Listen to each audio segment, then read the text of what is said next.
તો good morning મારી YouTube family, અને આપણે આવી ગયા છીએ ધાર ઉપર. અને આવો નજારો તમને ખાલી ગામડામાં જોવા મળે, સિટીમાં ન જોવા મળે. આવો ક્યારેક અમારી ગામડાની મોજ લેવા તમે જોઈ શકો છો. અહીંયા પક્ષીઓ એટલા છે, પક્ષીઓનો અવાજ એવો, અને ખાસ કરીને અમારી ટીટેરી છે. ટીટેરીનો અવાજ ત્યારે એટલો છે કે આપણે જે બોલવી છે એ પણ આવવા નથી દેતું. તમે જોઈ શકો છો આ વાતાવરણ ખાલી આવું તો તમને ગામડામાં જોવા મળે છે કે ધાર ઉપર ઘાસ પૂજી ગયું હોય અને પક્ષીઓનો અવાજ સાંભળવાની મજા આવે. ગામડામાં મજા આવે, સિટીમાં મજા ન આવે.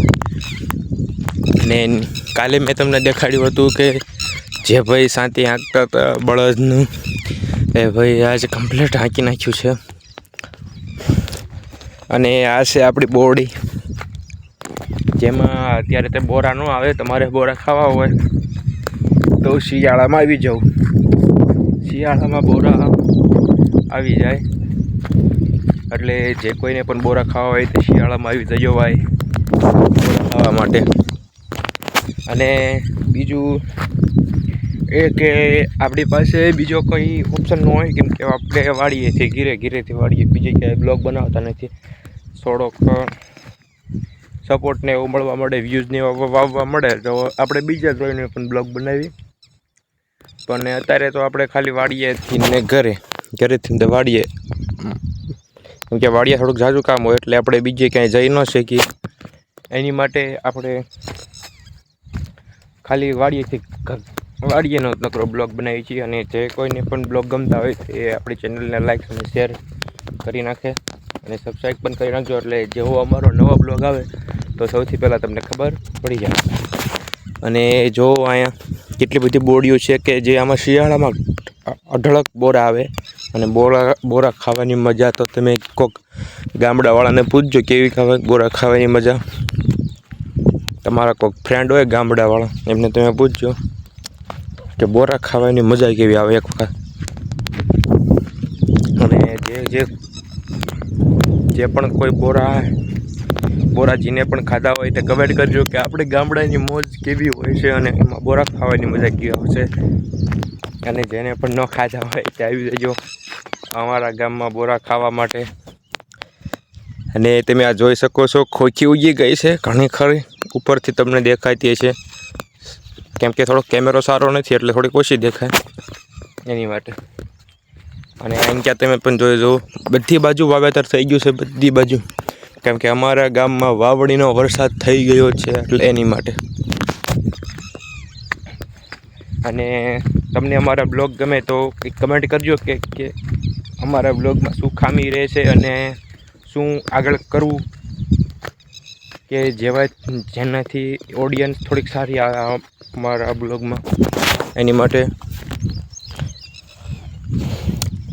અને ચાલો કંઈક તમને હું બીજું પણ દેખાડું.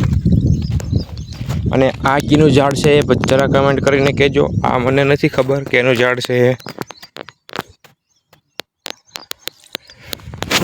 મને ખબર નથી આ કેનું ઝાડ છે. મને તો ખબર છે પણ તમે કમેન્ટ કરીને કહેજો કે આ ઝાડ કેનું છે, એટલે ખબર પડી જાય કે આપણો બ્લોગ કેટલા ગામવાળા જોવે છે. અને જોઈ જો આ બીજી ધાર છે, એ બહુ લાંબી ધાર છે, થોડીક અહીંથી માંડીને તે અહીં સુધી ધાર છે. આ થોડીક લાંબી ધાર છે. અને ઓલચાની સાઈડ પણ ધાર હોઈ શકે છે, એમ કે આપણે કોઈ ગયા નથી.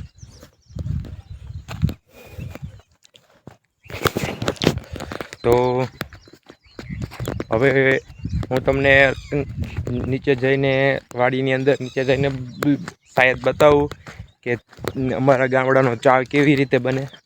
જોકે ચા બની ગયો હોય તો નહીં બતાવી શકું, એટલે નીચે જઈને હું તમને બતાવું જો ચા બનતો હોય તો કે અમારા વાડીએ ચા કેવી રીતે બનાવે છે એ બધું. તો ચાલો હવે જઈએ નીચે. તો જોઈ લો વાડીએ ચા કેવી રીતે બને એ તમે એકવાર જોઈ લો. દૂધને એવું બધું નાડી દીધું છે અને અંદર જોઈ લો કેટલો ધુમાડો થાય છે અને બળતું થોડું થાય છે. કેમ કે લાકડા જે અત્યારે નાખ્યા છે બહુ જે જગ્યા નથી એટલે થોડી વાર લાગે ચા બનાવવામાં. અને વાડિયાભાઈ જો આવી રીતે ચા બનાવવા પડે, બંને બાજુ 3 ઈંટું મૂકી દેવાની અને ચા બનાવી નાખવાનું.